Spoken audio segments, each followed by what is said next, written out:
the Assyrian Empire, the nightmare of the ancient world. In ancient history, few empires spread as much terror as Assyria. Positioned in the fertile Mesopotamian region, the empire not only thrived in agriculture and culture, but also emerged as the most fearsome military power of its time. The Assyrians didn't merely expand their territory. They conquered with the intent to completely crush their enemies, sending shockwaves through any nation that dared oppose them. Assyria ruled with ruthless force combined with sophisticated psychological warfare. Their military campaigns often began with intimidation, instilling fear long before the actual battle. Images of tortured prisoners and burning cities were carved into the walls of their palaces, as clear warnings to anyone thinking of resisting. Under the reign of King Sennacherib, a ruler known for his strategic brilliance and infamous cruelty, Assyria entered its golden age. He led brutal military campaigns, capturing neighboring nations through rapid strikes, sieges, and total devastation. Peaceful kingdoms such as Israel, Aram, and Babylon fell one by one beneath the Assyrian onslaught. Entire populations were deported, scattered to distant regions to dissolve resistance and dismantle traditional social structures. Assyria was not merely an empire, it was a living nightmare. It stood as a grim testament to an era where brutality reigned and power was considered justice. In the history of the Bible and within the broader context of the ancient world, Hezekiah stands out as one of the few kings remembered for his righteousness, steadfastness, and wisdom. During a time when the kingdom of Judah was sinking into moral, cultural, and spiritual decay, he emerged as a beacon of hope. More than a capable political ruler, Hezekiah was a determined religious reformer who placed God at the center of every decision and action. From the moment he ascended the throne, he demonstrated his distinct character. While many kings before him had led the people into spiritual compromise by permitting the worship of foreign gods, Hezekiah chose the opposite path. He began by purifying the temple, which had been closed and abandoned by his father, King Ahaz. Hezekiah reopened the temple doors, summoned the priests and Levites to sanctify it, and restored proper worship according to the law of Moses. This was not merely a ritual act, it was a true spiritual revival, awakening a dormant faith in the hearts of the people. He didn't stop with physical restoration. He also reinstituted the major religious ceremonies that Judah had neglected for years. One of the most notable of these was the celebration of the Passover, one of the most sacred feasts, commemorating God's miraculous deliverance of the Israelites from Egyptian slavery. Under Hezekiah's leadership, the Passover was celebrated with unprecedented solemnity, not seen since the days of King Solomon. This revealed his deep desire to restore the broken relationship between the people and their God. Alongside his spiritual reforms, Hezekiah was also a wise strategist. Aware that Judah was under constant threat from powerful empires, especially the Assyrians, he invested heavily in strengthening the city's defenses. One of his greatest accomplishments was the construction of the Siloam Tunnel, an engineering marvel of the ancient world. The tunnel, more than 500 meters long, was carved through solid rock to channel water from the Gihon Spring to a reservoir inside Jerusalem. This project was not only practical in ensuring water supply during sieges, but also symbolic of Hezekiah's far-sightedness, preparedness, and refusal to succumb to despair.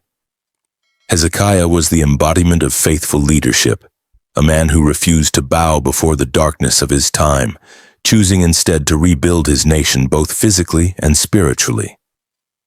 His legacy was a purified Jerusalem, a spiritually revived people, and a leadership model remembered throughout the sacred history of Judah. Alongside their overwhelming military strength, the Assyrians were notorious for their mastery of psychological warfare. They didn't simply attack cities with swords and spears, they aimed directly at the hearts and minds of their enemies. Under the command of King Sennacherib, the siege of Jerusalem was launched not only through force but through calculated words designed to dismantle morale and faith before a single arrow was fired. When the Assyrian army approached Jerusalem, They did not immediately engage in battle. Instead, they sent messengers to speak to the people. Interestingly, these envoys deliberately chose not to speak Aramaic, the diplomatic lingua franca of the time, but rather spoke in Hebrew, the language of the people. This was a strategic move intended to ensure that every man, woman, and child within earshot could clearly understand the threats and intimidation. It was warfare not aimed at walls, but at the will of the people. The content of their message was bold, blasphemous, and cunning. They compared the God of Israel to the powerless idols of other nations the Assyrians had already crushed. They mocked the faith of the people in their king, questioning, "Has any god of any nation ever been able to deliver his land from the hand of the king of Assyria?" These were not mere boasts. They were direct assaults on the people's religious identity, designed to strip them of hope and provoke despair. Hezekiah's officials pleaded with the Assyrian envoys, "Please speak to us in Aramaic. We understand it. Do not speak to us in Hebrew within earshot of the people on the wall." But the messengers refused. Instead, they raised their voices louder, intensifying their efforts to sow confusion and fear.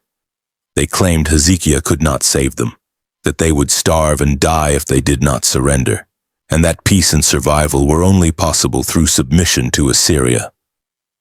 These words were like poison-tipped arrows, aimed at breaking religious conviction, undermining Hezekiah's leadership, and dismantling social unity. It was an incredibly calculated psychological strategy. Strike the mind before the body, the faith before the fortress. But Jerusalem was no ordinary city. Its strength lay not merely in stone walls or defensive tunnels like the Siloam aqueduct, though Hezekiah had wisely built those, but in an unshakable faith in the living God. Despite the verbal assault, the people of Jerusalem did not answer back. They remained silent, not out of fear but obedience. Hezekiah had instructed them not to respond, trusting that God would be the one to speak and act in his time. In the face of sharp words and looming destruction, their silence spoke volumes. It was a silence of defiance, a silence of deep trust. And in the epic battle between human arrogance and divine sovereignty, it would soon be proven whose voice truly had the final word. After the Assyrians' bold threats, the atmosphere in Jerusalem became unbearably tense. Though the people remained silent as instructed by their king, the looming threat of annihilation hung over the city like a vast, dark cloud. In that critical moment, King Hezekiah did not turn to political alliances or more powerful weapons. Instead, he chose the humblest path, returning to the Lord in prayer. Hezekiah expressed his faith not only through words, but through deeply symbolic actions. Before all the people, he tore his royal garments, a powerful act of grief and repentance. He dressed in sackcloth and sprinkled ashes on his head, showing humility and total reliance on divine intervention. Then he entered the temple of the Lord, the very sanctuary he had once restored, to do what he believed was the most powerful act of defense, to pray. His prayer was not selfish or rooted in fear for his own life or throne.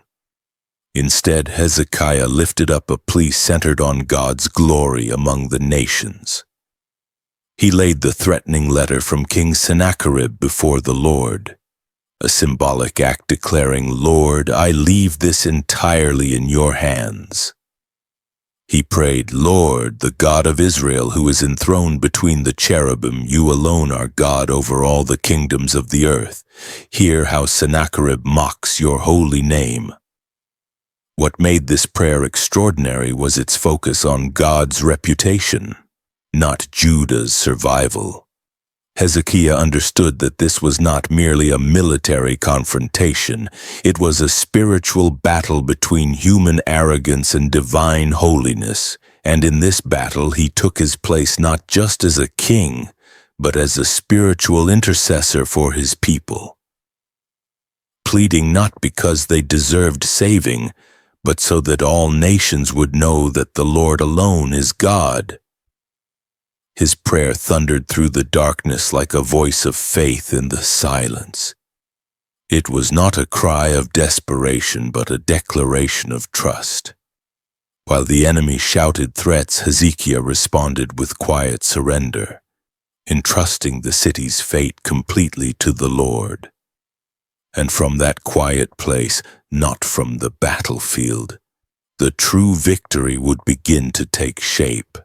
No sooner had Hezekiah finished his prayer of faith in the temple than a response from heaven arrived. Not in thunder or miracles, but through the voice of a man long chosen by God, the prophet Isaiah.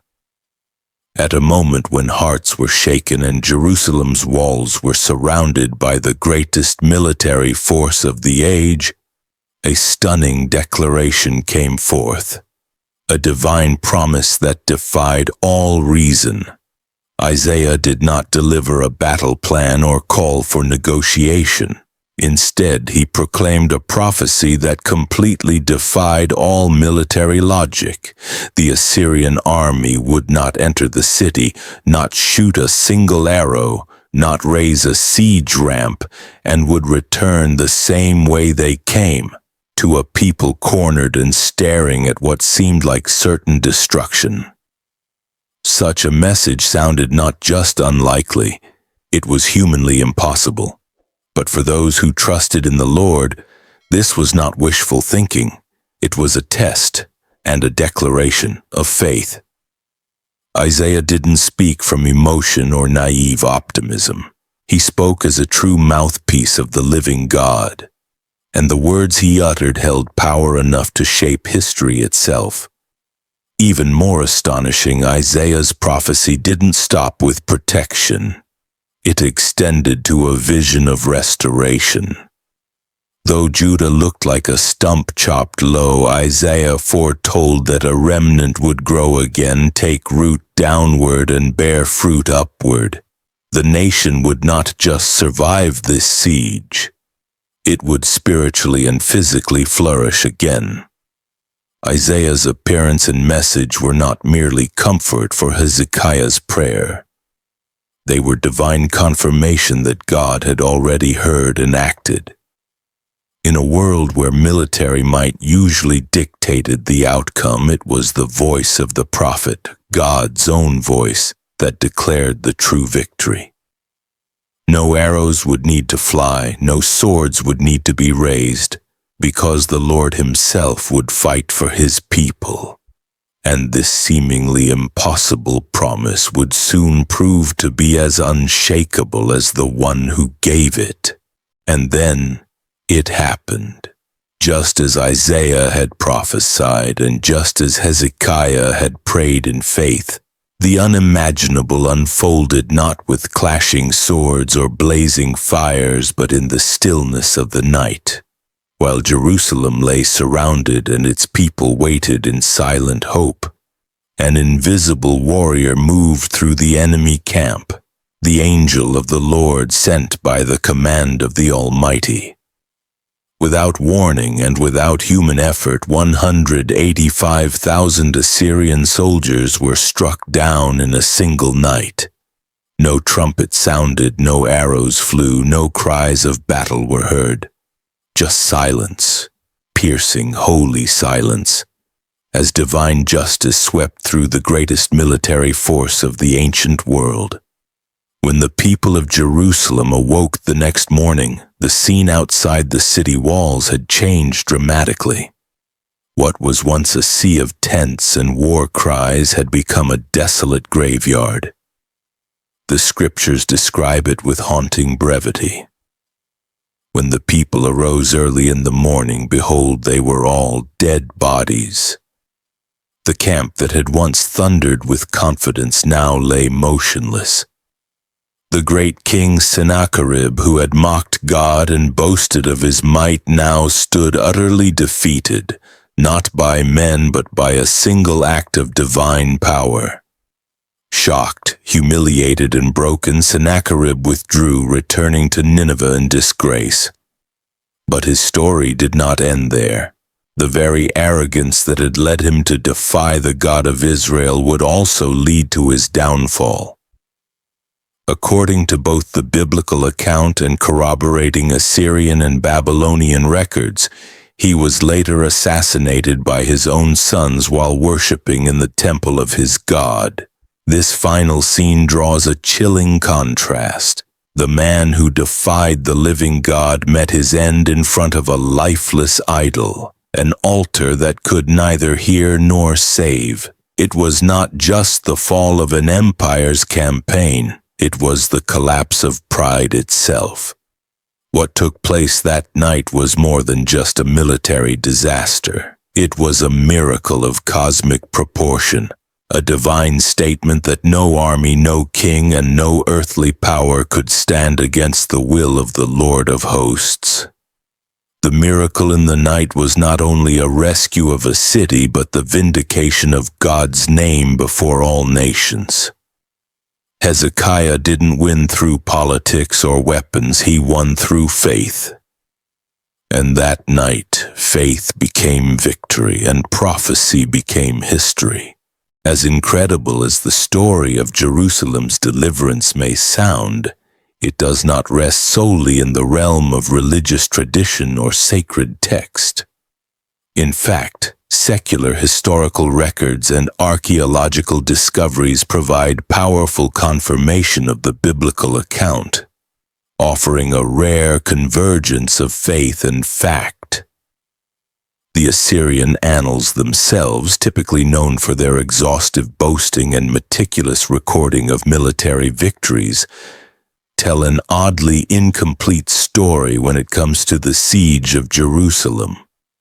The Sennacherib prism, a six-sided clay artifact inscribed in cuneiform and discovered in Nineveh, details King Sennacherib's military campaign against Judah.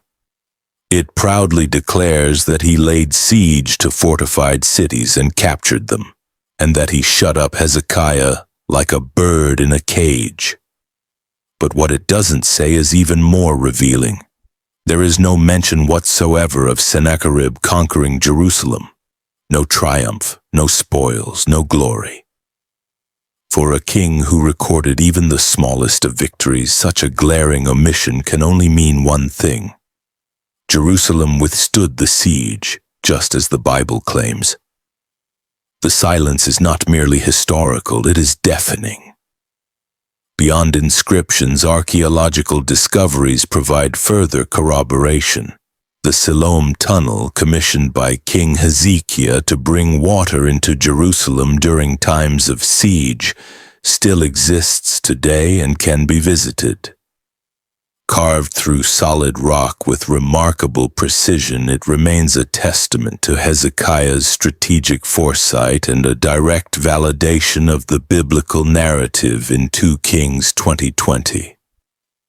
Other artifacts, like the Lachish reliefs found in the palace of Sennacherib in Nineveh, now displayed in the British Museum, depict the Assyrian victory over Lachish in graphic detail. Siege towers, flames, and captives.